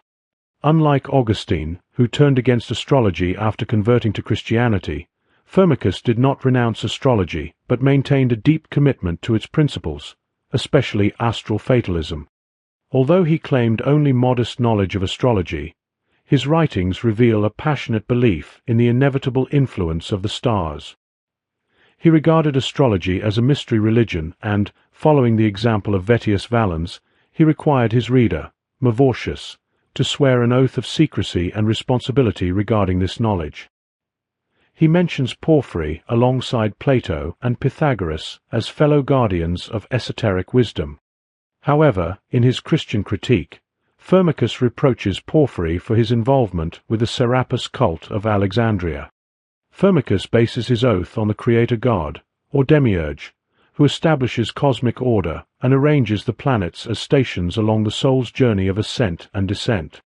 When presenting the arguments of astrology's critics, including those of the New Academy, Firmicus claims neutrality on the soul's immortality, but quickly reveals a Platonic belief in an immortal soul distinct from the body.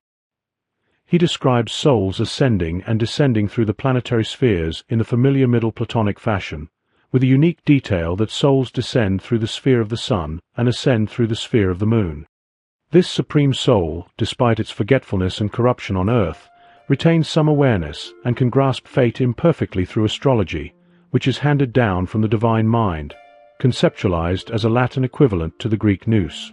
In defending astrology against its detractors, Firmicus argues that their doubts stem from lack of direct experience, and that any erroneous predictions result from fraudulent practitioners, not the science itself.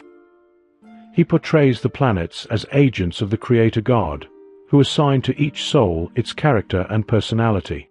Although he praises Plotinus, Firmicus challenges Plotinus' claim that human will and reason can overcome fortune and fate. He suggests that Plotinus made such claims in the vigor of youth, but ultimately acknowledged the power of fate, as evidenced by his inability to escape ill health despite efforts such as relocating for better climate. Using this and other examples of unavoidable events, Firmicus disputes the belief held by some that fate governs only birth and death. This argument may anticipate a more refined definition of fate developed by Hierocles about a century later. Hierocles of Alexandria was a 5th-century Neoplatonist who criticized astrology, especially those astrological theories rooted in the Stoic ideas of fate and necessity. He also rejected the widespread magical and theurgical practices of his time, which aimed to escape or overcome the fate assigned by one's birth chart. His critique is grounded in his understanding of providence and fate, presented in his work on Providence, which survives only in later summaries by the 9th-century Byzantine patriarch Photius. Hierocles aligned himself with thinkers beginning with Ammonius Saccas, who emphasized the compatibility between Plato and Aristotle, and rejected philosophers like Alexander of Aphrodisias, who highlighted their differences. For Hierocles, fate represents an unchangeable order of thought governed by divine justice. Following Plato's myth of air as used by Plotinus and Porphyry, he described fate as a system of rewards and punishments that souls choose before their reincarnation on earth. However, unlike Porphyry, Hierocles did not accept the idea of souls transmigrating between human and animal bodies, a view previously advanced by Cronius, a contemporary of Numenius. He considered astrology incompatible with his concept of fate because it operates on what he called mindless necessity. According to Photius, Hierocles rejected the irrational necessity claimed by astrologers, the Stoic force, and even Alexander of Aphrodisias' identification of necessity with the nature of Platonic bodies. He also dismissed the notion that birth circumstances could be changed through incantations or sacrifices. There is no indication in surviving texts that hierarchals argued against the idea, held by Plotinus and Porphyry, that the stars function as signs rather than causes, as parts of the divine and rational order. Since hierarchals believed that nothing lies outside rational providence, not even what is within our power, the stars, too, would be integrated into this rational structure. His conception of fate was deterministic, yet grounded in moral justice, leaving no room for magical or theurgical practices aimed at circumventing one's fate as revealed by astrology. He viewed such practices as illegitimate attempts to manipulate or escape the divinely ordained order maintained by Providence. Proclus, who lived in the 5th century, was the head of the Platonic school in Athens, known as the Academy, to maintain its connection to Plato's original institution from centuries earlier. Although he did not make direct statements about astrology, his views on astral fatalism can be inferred from his broader philosophy, especially his metaphysical hierarchy of beings. A paraphrase of Ptolemy's astrological work Tetrabiblos is sometimes attributed to Proclus, but there is little solid evidence confirming his authorship or involvement. Nonetheless, Proclus showed great interest in astronomy and critically engaged with Ptolemy's astronomical treatise Syntaxis, also known as the Almagest, in his own outline of astronomical hypotheses. In this work, he disputed Ptolemy's theory of the precession of the equinoxes, a theory that some other Platonic Aristotelian philosophers, such as Simplicius, accepted along with the extended celestial spheres it implied beyond the fixed stars. Proclus's metaphysical framework proposed 3 levels of being: the celestial, the earthly, and an intermediate realm. The 4 classical elements, earth, water, air, and fire, exist throughout these levels, with fire, particularly as light, dominating the celestial domain. Celestial beings are self-sufficient, divine, and possess their own will and power. They are considered ensouled and self-moving, reflecting the Platonic concept of soul. To remain consistent with Platonic teachings, Proclus rejected the idea that celestial spheres are solid, physical paths carrying planets and stars.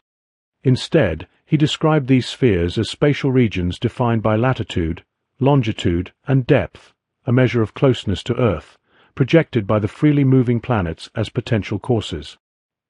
He regarded the planets as visible gods who serve as intermediaries between the intelligible realm of pure forms and the sensible world we perceive.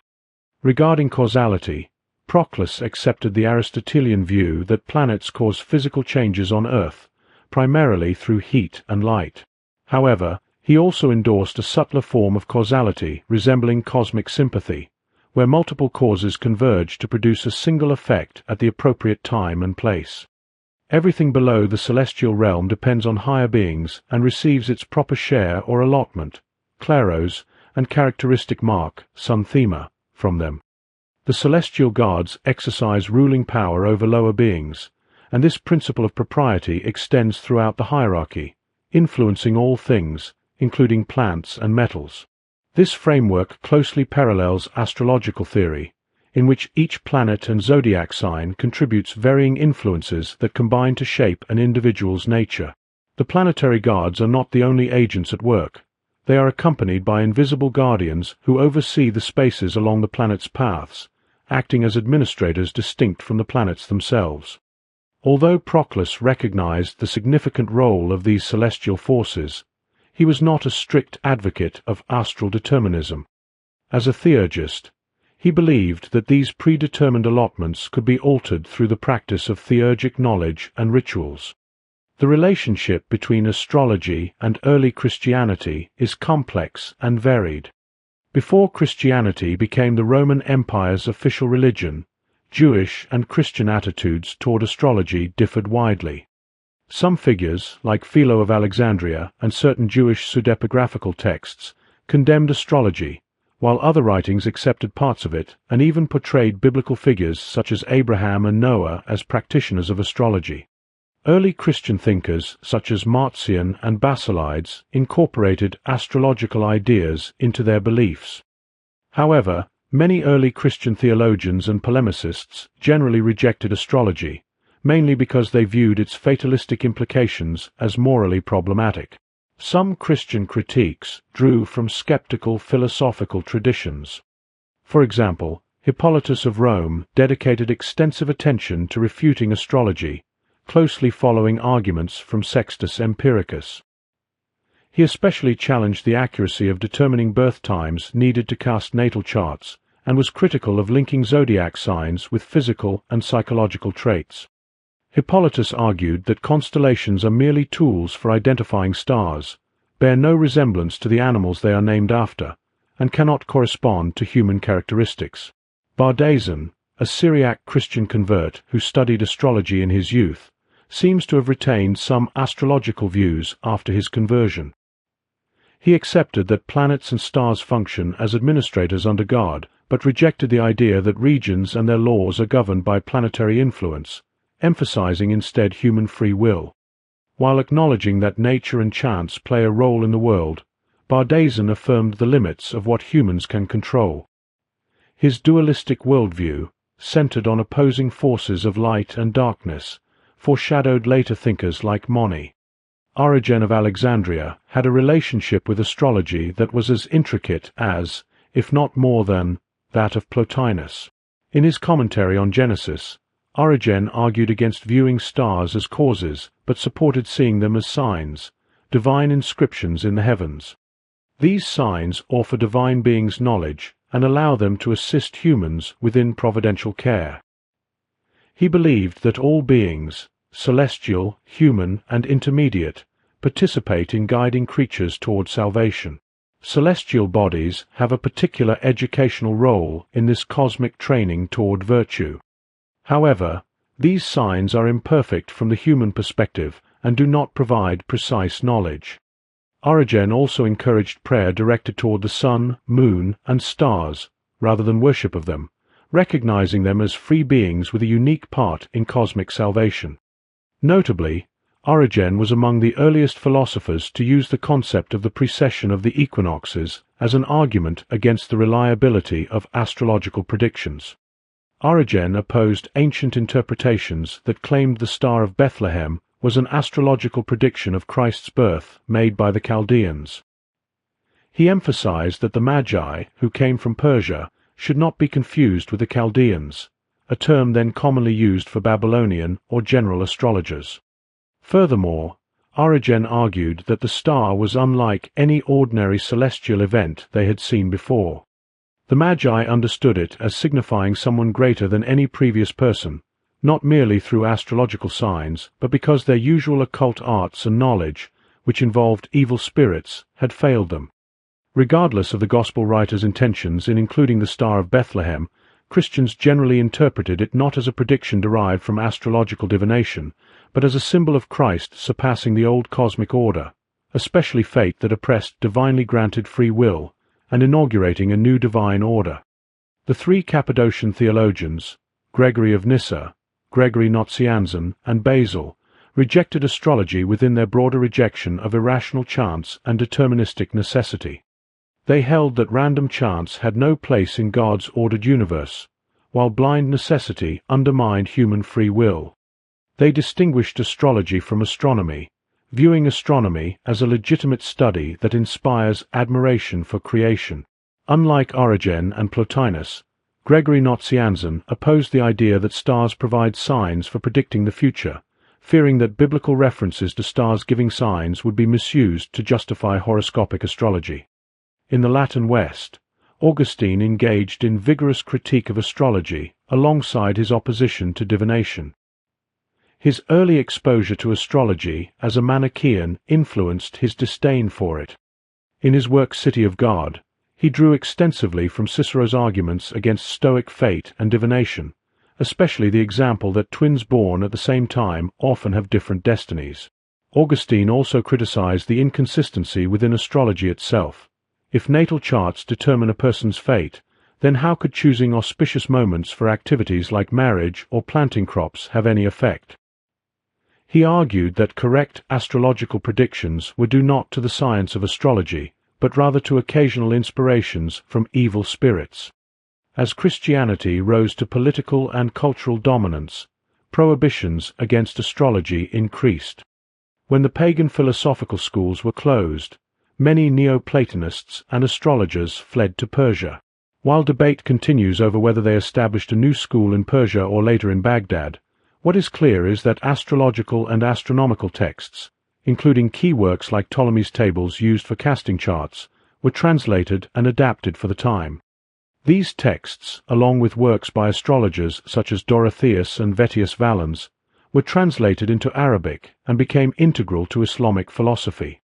The fusion of Greek, Persian, and Indian astrological traditions then laid the foundation for medieval astrology.